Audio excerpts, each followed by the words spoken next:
Assalamualaikum.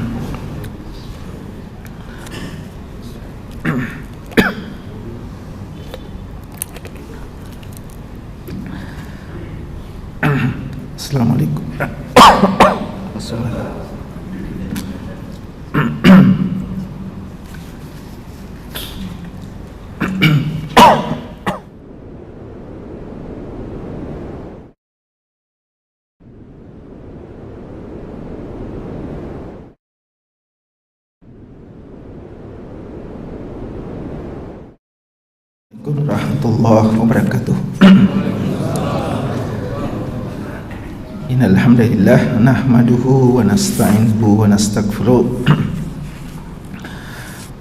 wa na'udzu billahi min syururi anfusina wa sayyiati a'malina. May yahdihillahu fala mudilla lahu wa may yudlil fala hadiya lahu.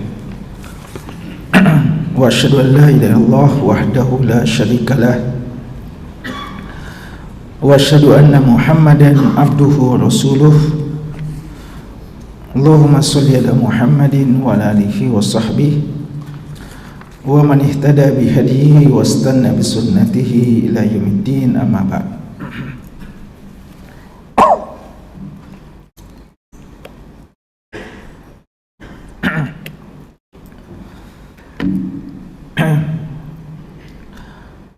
Jemaah sekalian, alhamdulillah pada malam hari ini, di malam Ahad, kita sudah berada di malam Ahad yang terakhir di bulan Sya'ban. Sekarang kita sudah memasuki malam ke-24 di bulan Sya'ban 1446 Hijriah. Dengan izin Allah dan taufiknya, kembali kita berkesempatan untuk hadir bermajlis. Dan tentunya karena ini adalah malam Ahad terakhir di bulan Sya'ban, berarti ini adalah malam terakhir untuk taklim kita sebelum memasuki bulan suci Ramadan, ya. Karena sebagaimana biasanya di bulan suci Ramadan kita akan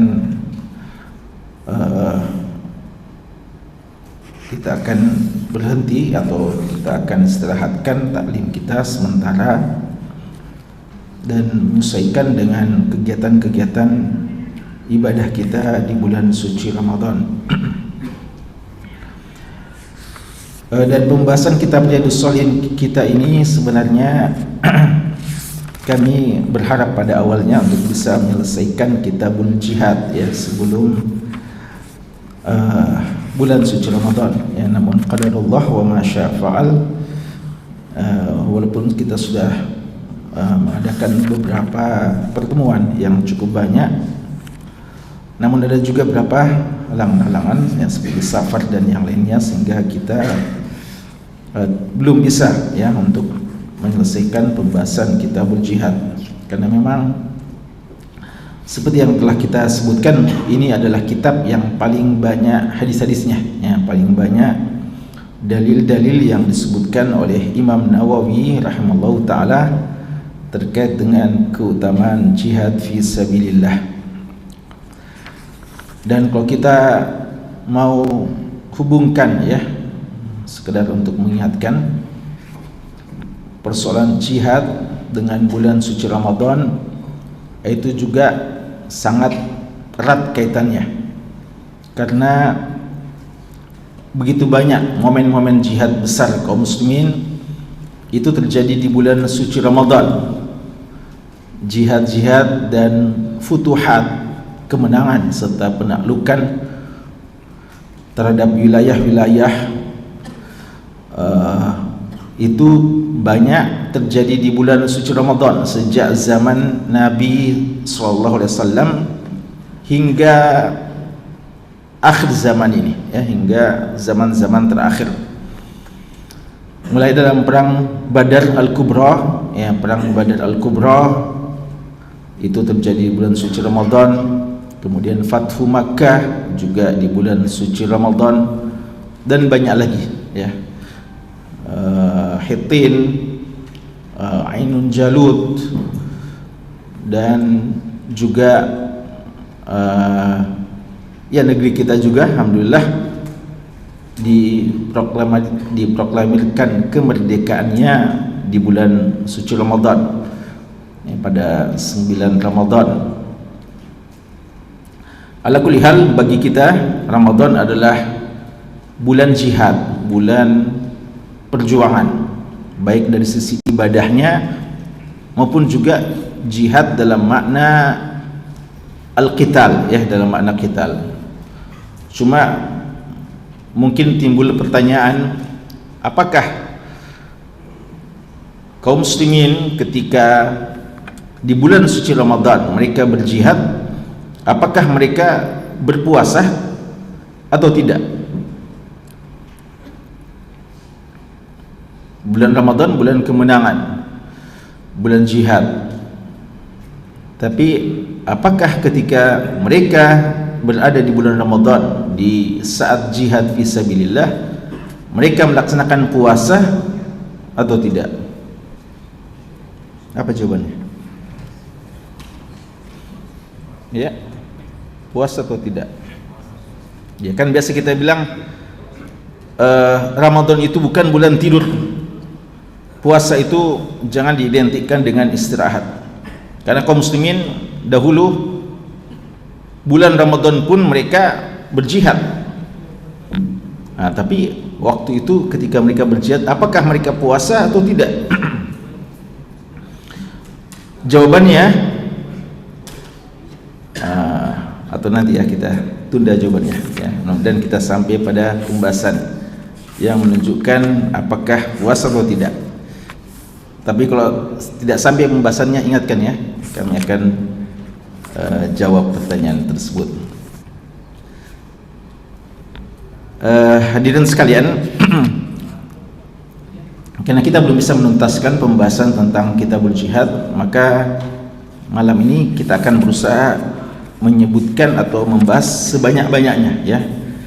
Kita berusaha membahas sebanyak-banyaknya hadis-hadis yang tersisa semampu kita sesuai dengan waktu yang tersedia.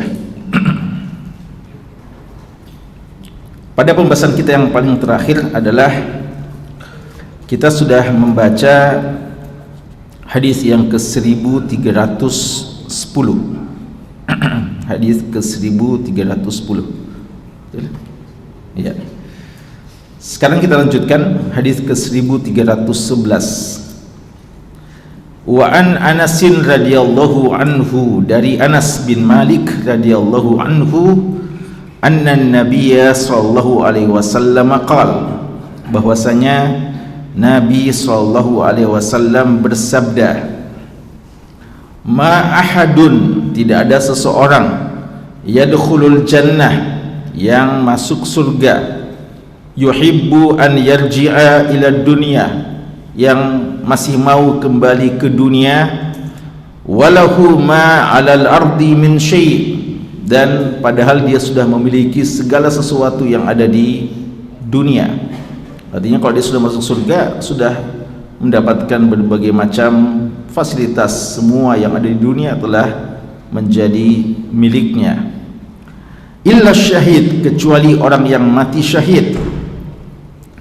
Yatamanna an yarji'a ila dunya, dia berangan-angan untuk kembali ke dunia. Fayuqtal 10 marratin, untuk apa kembali ke dunia? Untuk dia bisa terbunuh sebanyak 10 kali. Lima yara minal karamah, karena dia telah melihat bagaimana karamah. Karamah artinya kemuliaan, ya. Karamah ini kadang tolong yang di belakang ya.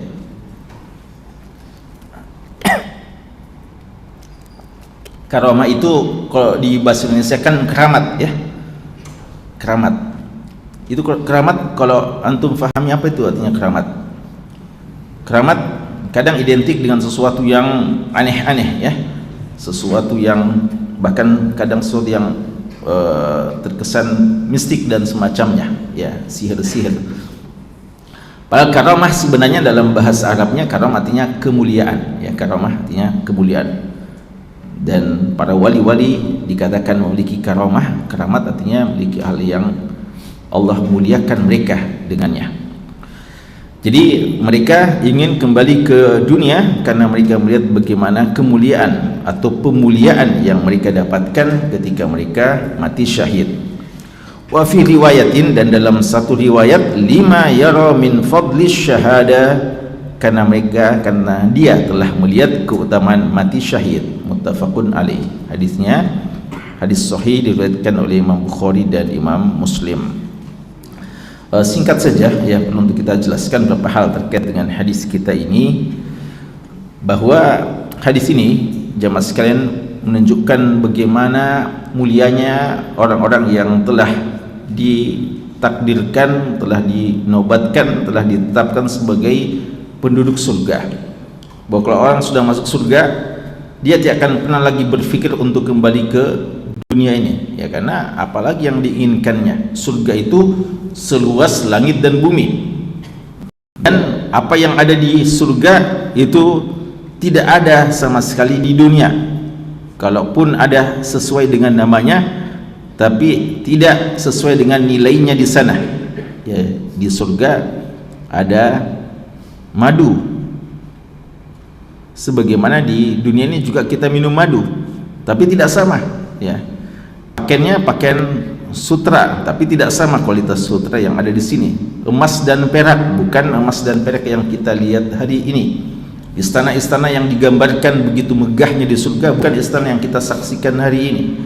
Bahkan khamar, minuman keras yang sekarang dituak, minuman keras khamar yang kita sebut dengan khamar, juga ada di sana, tapi lezat dan tidak memabukkan. Jadi kalau orang sudah masuk surga, tidak lagi berpikir untuk kembali ke dunia, kecuali seorang yang mati syahid, ya, kecuali orang yang mati syahid. Jadi semua yang masuk surga dengan berbagai macam cara mereka masuk surga, ya kan, cara seseorang atau sebab seseorang masuk surga itu bermacam-macam dengan amal-amal mereka yang berbeda-beda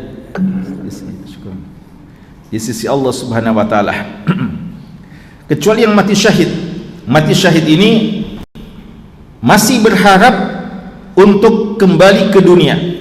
Di sini ada kata-kata yatamanna.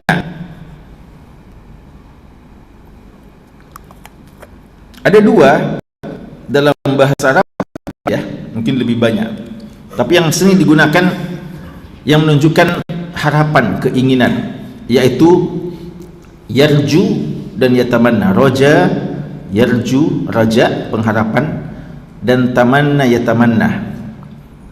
Tapi perbedaan antara keduanya, kalau raja, yarju itu mengharap sesuatu yang masih mungkin untuk kita dapatkan, masih mungkin untuk kita raih. Kalau tamanna, yatamanna, dialah satu harapan yang mustahil bisa dicapai, ya, bahasanya mungkin angan-angan, ya, seperti. Dan kalau tamanna itu biasanya gunakan laita. Kalau raja yarju biasa la'alla itu mungkin, ya. Kalau laitah tidak mungkin. Makanya orang Arab bilang laita syababa ya'udu, ya, seandainya, ya, kalau sudah tua biasa kita bilang laita syababa ya'udu, ya, seandainya masa muda masih bisa dikembalikan, saya akan melakukan ini dan itu, ya. Nanti kalau sudah tua kita nyesal kenapa tidak maksimalkan masa muda, masa yang sangat potensial untuk kita berbuat banyak pada umat ini atau untuk banyak beribadah kepada Allah. Maka kita sekadang katakan, kalau lihat-lihat anak muda atau mendengarkan hal-hal yang kita lihat syabab yaud, atau ya ini kenapa digunakan di sini yatamanna? Yatamanna maksudnya pengharapan yang tidak mungkin terjadi, karena memang tidak akan mungkin orang yang sudah nanti sudah di akhirat, sudah dihisab, tetapkan surga neraka, tidak akan bisa lagi kembali ke dunia, tidak akan bisa kembali. Dan kalaupun ada yang kembali, ya, kalaupun ada yang kembali, itu kembali untuk berharap, ya, kalau orang kafir, ya, orang kafir bahkan bukan berharap kembali, ya, orang kafir Allah katakan wa yaqulul kafiru ya laitani kuntu turaba, ya, orang kafir bahkan mengatakan seandainya dulu saya bukan menjadi manusia, seandainya saya jadi tanah saja, ya, yang diinjak-injak, lebih bagus saya jadi tanah daripada jadi manusia yang akhirnya ternyata masuk neraka. Tapi sayang ya, penyesalannya mereka sudah terlambat ya. Orang kafir akan menyesal, ya laitani kuntu turaba ya. Dan ada orang yang sampai mengatakan, seandainya lau akhadtani ila ajalin qarib ya, juga sebagian kalau sudah mau datang ajal bilang tolong kalau bisa ditangguhkan sedikit ya. Atau la'ali arji' a'malu salihan fima taraktu ya, seandainya saya bisa kembali melakukan amal soleh apa yang pernah saya tinggalkan waktu di dunia. Itu mereka harapkan, tapi itu pengharapan yang sudah tidak mungkin. Itu orang-orang yang ahli maksiat, pengharapannya kembali di dunia bukan karena masih mau menikmati dunia yang mereka sangat cintai, tapi mereka akhirnya sadar akan kelalaiannya selama ini, maka mereka mau kembali untuk mengistidrak ya, menutupi kesalahan-kesalahannya dan melakukan hal yang selama ini mereka tinggalkan, tapi juga sudah tidak mungkin. Adapun penduduk surga kalau sudah masuk surga tidak lagi mau berharap untuk kembali ke dunia ini. Kan apa yang mau diharapkan kalau dunia surga sudah ada semua di dalamnya. Apa yang kita nikmati dulu di dunia tidak ada apa-apanya dibandingkan surga. Orang yang mati syahid ketika mendapatkan derajat, dan antum ya pernah kita bahas bagaimana tingginya derajatnya orang mati syahid, bukan berarti mereka tidak nyaman dengan surga yang telah mereka dapatkan. Bagaimana mungkin tidak nyaman kalau mereka sudah mendapatkan 100 derajat yang sangat tinggi. Tapi mereka cuma mau kembali untuk mati syahid lagi. Karena ini mati yang sangat istimewa, mati yang sangat istimewa, karena begitu mati nanti ada pembahasan khususnya. Matinya orang yang mati syahid itu mendapatkan berbagai macam syafaat, berbagai macam keistimewaan yang tidak didapatkan oleh mati biasa ya. Sampai-sampai ya di sini disebutkan mereka ingin kembali ke dunia untuk mati syahid, padahal subhanallah, mati syahid artinya harus berperang, mati syahid artinya harus merasakan kembali pedang-pedang yang menusuk tubuhnya, atau tombak-tombak, atau sasaran panah ya, atau mungkin kalau hari ini segala macam senjata-senjata modern hari ini yang akan menghancurkan tubuhnya sehingga dia mati syahid. Begitu sakit ya bagi mereka-mereka yang tidak syahid. Tapi orang yang betul-betul jujur dalam jihadnya, mati syahid, akan merasakan nikmat yang seperti itu ya, sehingga mereka mau kembali ya, sampai-sampai dikatakan 10 kali mati syahid ya, dibangkitkan lagi untuk mati syahid lagi ya, bukan langsung mati ya. Mati syahid artinya dia harus kembali lagi proses jihad yang akan mematikan dia, dan dia mau ulang-ulangi itu ya. Ini tentu saja mereka-mereka yang betul-betul jujur dengan keimanan dan jujur dengan perjuangannya. Karena begitu banyak orang-orang yang akhirnya lari dari medan pertempuran, lari dari perjuangan, takut untuk mati. Tapi bagi mereka yang betul-betul jujur, ikhlas, dan sudah merasakan syahid yang hakiki, dia akan kembali ya, atau berharap untuk kembali, tapi sudah tidak akan mungkin untuk kembali ya. Hadis ini menjelaskan kepada kita tentang keutamaan orang yang mati syahid, dan nanti ada pembahasan khusus tentang masalah ini. Kemudian hadis yang selanjutnya, hadis yang ke-1312 dari Abdullah bin Amr ibn al-As radhiyallahu anhuma anna Rasulullah sallallahu alaihi wasallam qala, bahwasanya Rasulullah sallallahu alaihi wasallam bersabda, yaghfirullahu lisyahidi, Allah Subhanahu wa taala mengampuni bagi orang yang mati syahid, kulla dzambin, setiap dosa-dosa yang telah dilakukannya dulu ya, illa ad-daina, kecuali dosa kecuali utangnya. Rawahu Muslim, hadis ini hadis sahih diriwayatkan Imam Muslim. Wa fi riwayatin lahu, dan dalam satu riwayat yang juga diriwayatkan Imam Muslim, al-qatlu fi sabilillah, berperang fi sabilillah, jihad fi sabilillah, yukaffiru kulla syai'in, menghapuskan segala dosa-dosa, illa daina, kecuali utang. Hadirin sekalian, hadis ini secara singkat menjelaskan kepada kita bahwa orang yang berjihad Dan orang yang mati syahid, yang Allah pilih untuk mati syahid, bukanlah seorang yang suci tanpa dosa, ya, orang yang berjihad dan mencapai syahidnya bukan orang yang tidak pernah berdosa di dunia ini, orang yang juga mungkin banyak dosa, tapi inilah di antara cara untuk menghapuskan dosa-dosa kita, ya. Makanya seorang mujahid yang jujur, mujahid yang ikhlas, tidak pernah mengklaim dirinya adalah yang paling baik, tapi mungkin mengatakan, justru karena saya sadar akan kelemahan saya sadar bahwa saya ini banyak juga dosa, maka saya ingin mati dengan mati yang mulia untuk menghapuskan dosa-dosa saya. Dan salah satu caranya adalah dengan berjuang, berjihad fi sabilillah, ya. Allah Subhanahu wa taala menjamin, ya, berdasarkan hadis ini melalui lisan Nabi sallallahu alaihi wasallam, bahwa orang yang mati syahid akan diampunkan oleh Allah semua dosanya, semua, kecuali satu, dosa utang, ya. Dosa utang. Utang sebenarnya bukan dosa. Utang bukan dosa. Kapan utang jadi dosa? Utang jadi dosa kalau dia sudah sanggup bayar dan tidak mau bayar. Itu dosa. Dalam hadis Bukhari dikatakan, matlul ghani zulmun. Matlul ghani zulmun.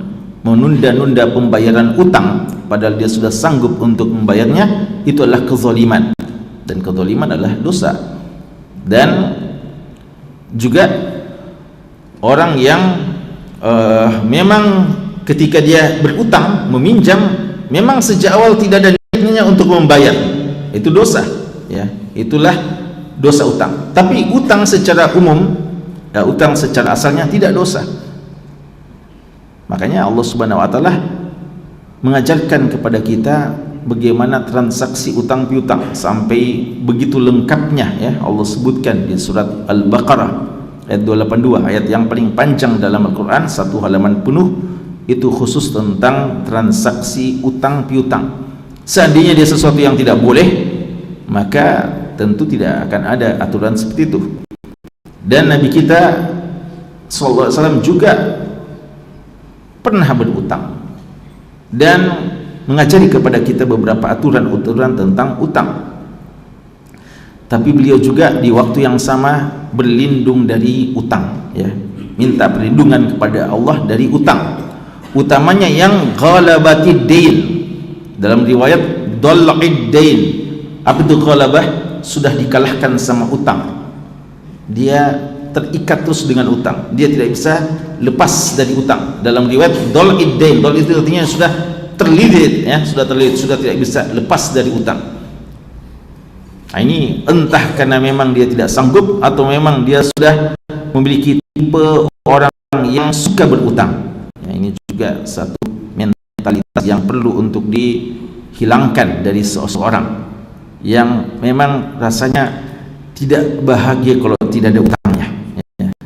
Karena ada juga orang gitu, ya, selesai satu utangnya, alhamdulillah selesai, sudah bisa lagi berutang berarti, ya.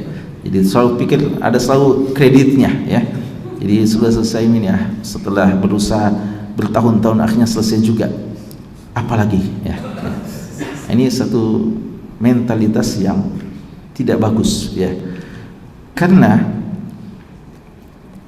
banyak hal-hal yang bisa menjadi masalah bagi kita, ya, seperti yang kita sebutkan tadi. Termasuk ini, syahid dengan segala kemuliaannya, mendapatkan derajat yang paling tinggi, tidak diampuni kalau dia masih punya sangkutan dengan seseorang, dengan orang yang punya piutang terhadap dia. Dia punya utang terhadap orang tersebut. Itu di akhirat kelak. Dan di dunia Nabi kita, beliau sering atau kadang, ya, sallallahu alaihi wasallam, ketika mau menyalati jenazah, beliau tanya dulu. Padahal ini seorang mati syahid kadang, ya, yang beliau mau salat ini orang yang mati syahid, ya. Atau seseorang yang kalau mati syahid kan ada khilaf apakah disolati atau tidak, ya. Yang disepakati itu tentang tidak dimandikan, ya, tidak dimandikan. Tapi intinya seseorang yang kadang beliau mau salati, biar orang baik, beliau tanya dulu ada utangnya atau tidak. Kalau dibilang masih ada, beliau tidak mau salati jenazahnya, ya, beliau tidak mau salati jenazahnya.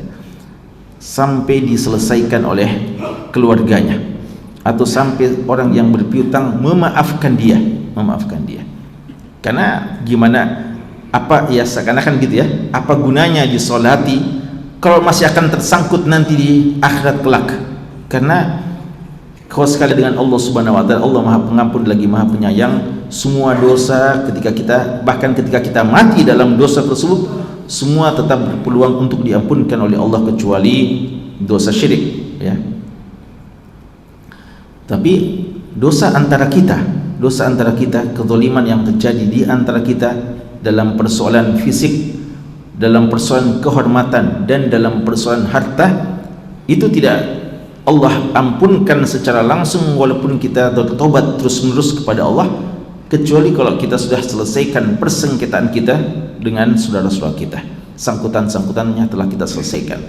Persoalan fisik, kita pernah sakiti saudara kita, kita minta maaf. Dan kalau dia bilang saya maafkan, yang penting saya juga pukul kamu, saya juga kisos kamu, siap, ya. Karena daripada nanti kelak akan menjadi persoalan besar di hari kiamat. Persoalan kehormatan, kita minta maaf ketika orang yang ada yang pernah kita ambil kehormatannya, kita cela, kita rendahkan, kita hina, kita fitnah, dan yang semacamnya. Dan persoalan harta, ini juga ya, kita para pencuri-pencuri, para koruptor-koruptor, para penjahat-penjahat mengambil harta orang lain, ya, yang paling masalah ketika begitu banyak yang tidak bisa diselesaikan, dan yang paling masalah ketika dia tidak tahu lagi siapa yang diambil, ya, harta mana yang diambil. Orang semacam ini nanti dari kiamat akan keliling-keliling cari siapa yang mau menerima kembali, dia mau kembalikan, tapi tidak lagi orang inginkan seperti itu, ya. Orang cuma mau mengambil amal-amal solehnya. Ini termasuk utang, ya. Maka ini karenanya para mujahid itu dinasihatkan diselesaikan dulu utangnya, ya, kalau sebelum berangkat pergi jihad fisabilillah. Atau bagi mereka-mereka yang membantu para mujahidin, selesaikan ya utang-utang mereka, agar nanti kelak jika mereka mati syahid, mereka mendapatkan kemudian surga tanpa catatan, ya, tanpa ada yang menghalanginya untuk masuk ke dalam surga Allah Subhanahu wa taala. Jamaah sekalian, selanjutnya hadis Abu Qatadah radhiyallahu taala anhu, anna Rasulullah sallallahu alaihi wasallam, bahwasanya Rasulullah sallallahu alaihi wasallam qama fihim, beliau pada satu hari, ya, dari hadis Abu Qatadah, ya, Al Harits bin Rib'i radhiyallahu anhu, bahwasanya Rasulullah sallallahu alaihi wasallam satu saat berdiri di hadapan para sahabatnya, fa dzakara annal jihada fi sabilillah, beliau sebutkan tentang masalah jihad fi sabilillah, wal iman billah, dan tentang iman kepada Allah, afdalul amal, bahwa ini adalah amalan yang paling afdal, ya. Beliau sampaikan, berpidato, berkhutbah, menyebutkan kepada para sahabatnya, ini adalah amalan yang paling utama. Jihad tentu saja dengan disertai atau dilandasi dengan iman kepada Allah.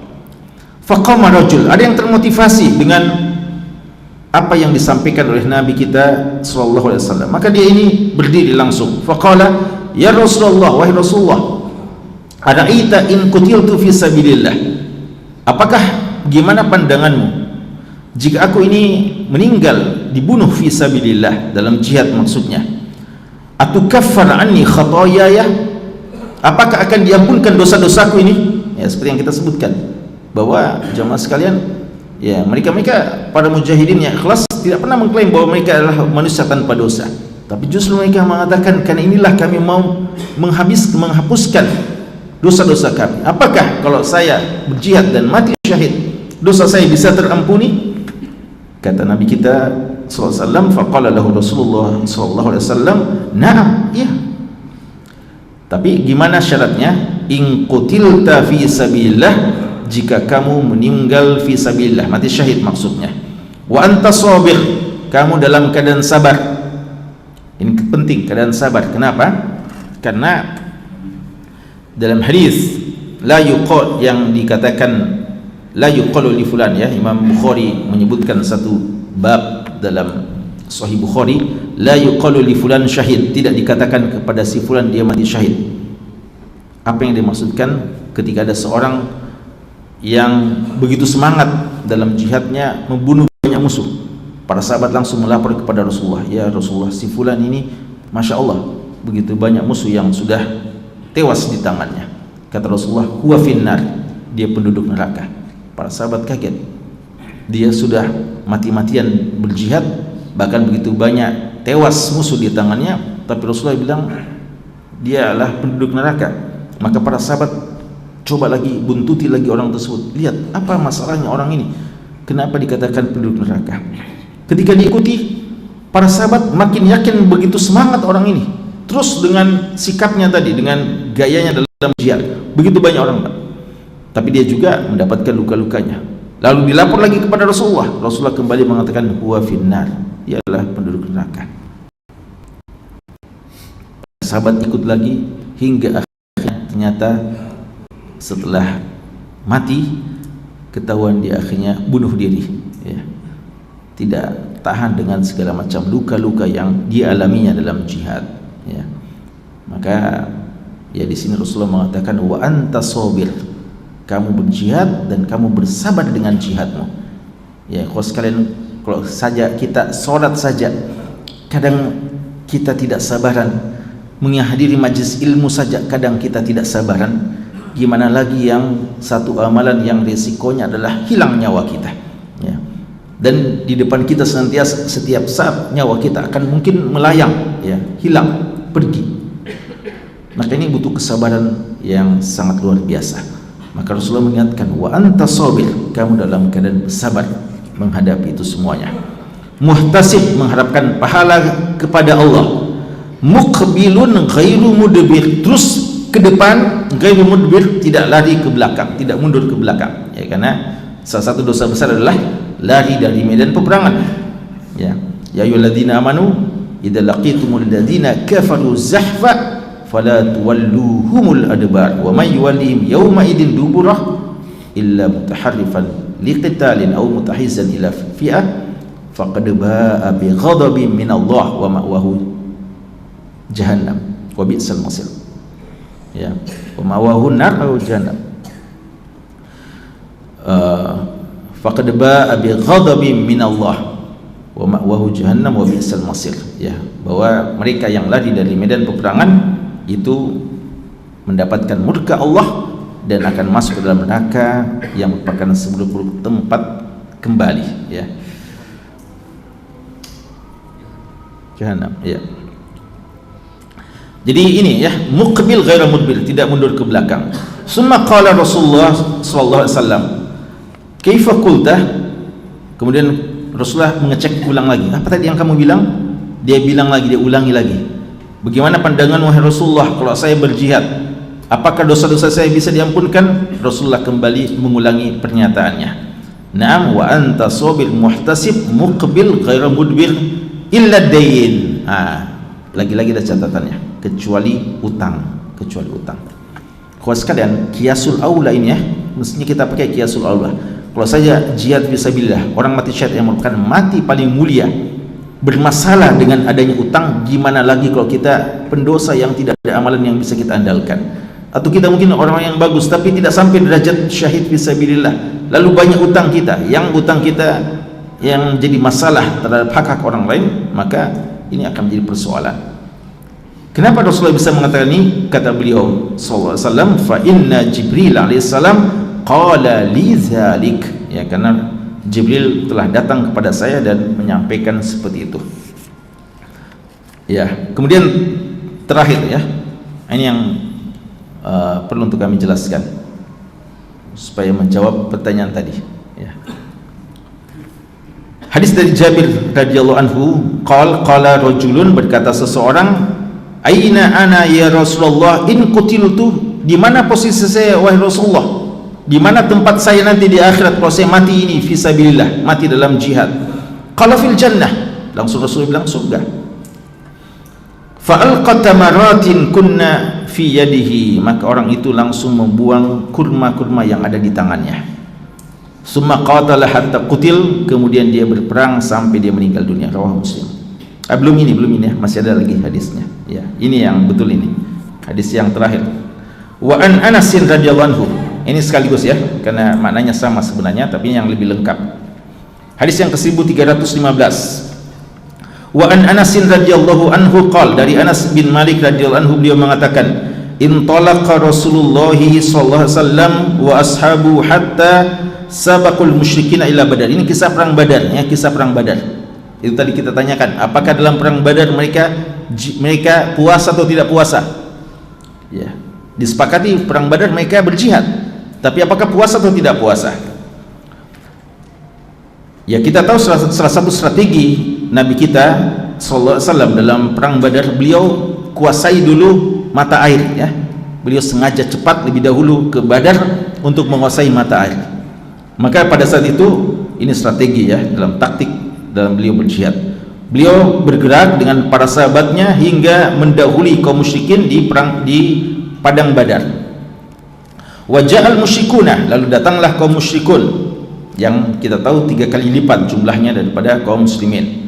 Faqala Rasulullah sallallahu alaihi wasallam, maka berkatalah Rasulullah sallallahu alaihi wasallam, la yuqaddimanna ahadun minkum ila syai'in, la yuqaddimanna ya, ahadun minkum ila syai'in hatta akuna ana dunahu. Ya, tidak ada yang mendahului sesuatu kecuali saya akan di depannya ya. Artinya saya yang akan duluan. Duna itu sebenarnya kadang berarti di belakang dan kadang berarti di belakang, di depan. Faqala al-musyrikun, fadana al-musyrikun, kaum musyrikin makin mendekat. Faqala Rasulullah sallallahu alaihi wasallam, ketika kaum musyrikin sudah mendekat, ini sudah hampir berhadap-hadapan, ini sudah akan dimulai jihad. Apa kata Rasulullah? Beliau kembali motivasi sahabat dan mengatakan, qumu ila jannah, bangkitlah kalian untuk menuju surga. Arduhas samawati wal ard, yang luasnya, ini sama dengan firman Allah di surat Ali Imran ya. Ardu itu sebenarnya, lebar ya. Luas itu panjang kali lebar kan. Kalau luas itu sa'ah ya, sa'ah. Lebar ini nanti kali panjang baru dia kata luas. Artinya lebarnya saja seperti langit dan bumi, gimana lagi luasnya ya, gitu maksudnya. Dia seluas langit dan bumi. Qal, lalu ada seorang sahabat, yaqul Umair, ya kata Anas bin Malik, Umair bin Humam al-Ansari. Ini sahabat, ya ingat namanya baik-baik, Umair bin Humam al-Ansari radhiyallahu anhu. Beliau mendengarkan sabda Rasulullah ini. Ini Rasulullah bersabda untuk semua sahabat. Tapi yang responsnya lebih cepat adalah Umair bin Humam al-Ansari. Beliau mengatakan, ya Rasulullah, wahai Rasulullah, jannah, surga yang kamu janjikan itu, betul itu selebar, seluas langit dan bumi? Qala na'am. Beliau bilang, iya, na'am. Maka dikatakan, bakhin ini ucapan untuk menunjukkan kekaguman luar biasa ya. Kalau kita biasa berdecak lidah ya, luar biasanya, Masya Allah, ini kalau memang surga itu seperti itu, luar biasa. Lalu kata Rasulullah sallallahu alaihi wasallam, ma yahmiluka ala qaulika bakhin. Kenapa sampai kamu bilang bakhin? Luar biasa, kenapa? Beliau bilang, la wallahi ya Rasulullah. Beliau bilang, tidak apa-apa wahai Rasulullah, illa rajan an akuna min ahliya, kecuali saya memang berharap, ya mendengarkan itu saya berharap, ya Allah, semoga saya termasuk dari penduduk surga itu. Ya, saya mengatakan, saya sampai berdecak lidah, saya sampai terkagum-kagum, artinya sangat termotivasi ya untuk bisa masuk ke dalam surga itu. Apa kata Rasulullah? Fa innaka min ahliha, kamu termasuk penduduk surga. Dan kita tahu ini salah satu adalah bisyarah. Dan kalau sudah Rasulullah ya, Ahlus Sunnah wal Jamaah mengatakan, akidah Ahlus Sunnah wal Jamaah mengatakan, kita hanya berharap, kita mengatakan semua orang beriman insya Allah dijamin masuk surga. Tapi menunjuk si fulan pasti masuk surga, tidak kita katakan kecuali yang memang disebutkan namanya. Ya, ini ada kita sebutkan masuk surga secara umum dan ada secara khusus, itu mesti ada dalilnya. Seperti al-mubasysyaruna bil jannah, orang yang memang Rasul bilang ini penduduk surga. Abu Bakar fil jannah, Umar fil jannah, Utsman fil jannah, Ali fil jannah, Zubair. Kalau memang disebutkan ini salah satunya, Rasul bilang kamu penduduk surga, fa innaka min ahliha. Ya, makanya waktu itu juga kisah yang terkenal ya, ketika Rasul bilang akan datang masuk di masjid ini seorang yang masuk surga, penduduk surga, ya, yang tidak ada kedengkian pada hatinya, dan ternyata dia bukan seorang yang istimewa ibadahnya. Lalu makanya sahabat bilang, kami menyaksikan dia adalah seorang yang masih berjalan di muka bumi tapi dia penduduk surga, ya, karena yakin dengan sabda Rasulullah.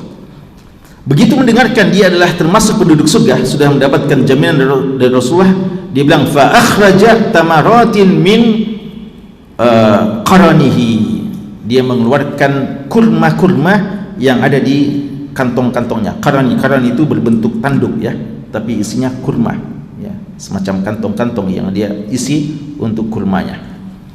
Faja'ala ya'kulu minhunna, masih ada ini bekalnya karena dia mau berhadapan dengan musuh, dia kasih kuat-kuat dulu, dia makan dulu. Summa qal, tapi dia masih banyak sekali ini kurmanya.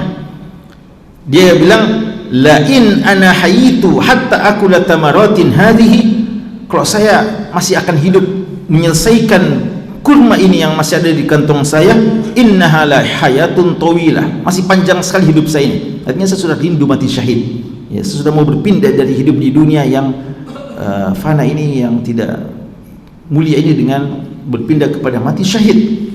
Jadi terlalu lama ini, masih butuh mungkin 15 menit sudah begitu rindu mati syahid ya.